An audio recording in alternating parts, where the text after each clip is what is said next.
This is a story of Victoria, a tale from the distant past. An era when spring remained, an age before stone castles. A time when a girl made friends with two crimson dragons. One of them was greedy, but the other was true and brave. Both swore for eternity to protect her beauty and grace. Everywhere they went, the girl would find and take the most beautiful flower growing in that place.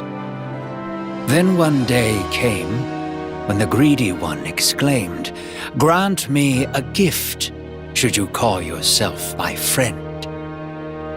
With honey-eyed tongue it begged the girl to braid a wreath with the flowers she had gathered, and the girl gladly agreed.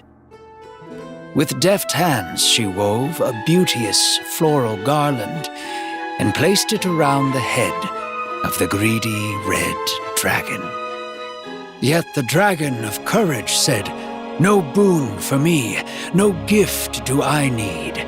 Our journey is incomplete, and there's much for us to see." And thus it departed alone, and flew to the mountains beyond, where it created Terra, a kingdom to call its own. The flowers that thrive here grow in no other land. The domain was deemed perfect to adorn the girl's fine hand. The wind told the greedy one of its king's great findings. Speedily it flew towards Terra with the girl upon its wings. And the greedy drake was awed, dazzled by the native bloom. "Resplendent shall be our crown when we take that flower from you." The good drake was speechless as greed pressed the demand. There was nothing left of spring but the blossom of its own land. Long battled the dragons, a feud of naught but woe, but greed emerged triumphant. The flower was then bestowed. Though the blossom suffered wounds and several petals were shed, it became the brightest jewel upon the greedy dragon's head. The girl secretly wept, watching her friends fight and bleed. Then a lion snuck to her, giving whispers that soothed her grief. And the lion told the girl that it had a very large pride, who would swear to protect her and vow to stay by her side.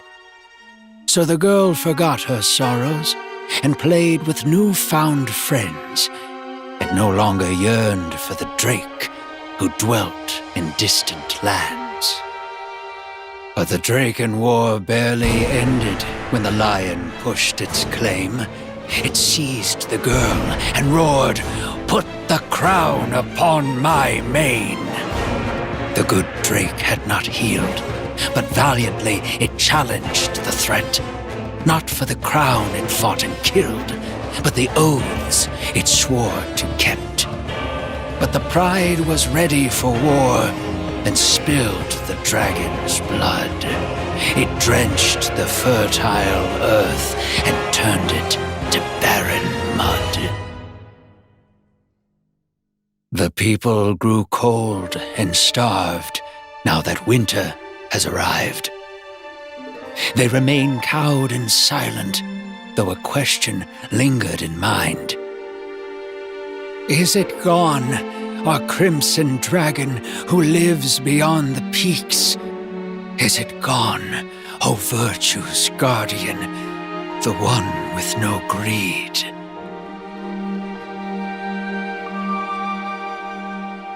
Are you listening, Lakshini? Can you and will you answer that question for us?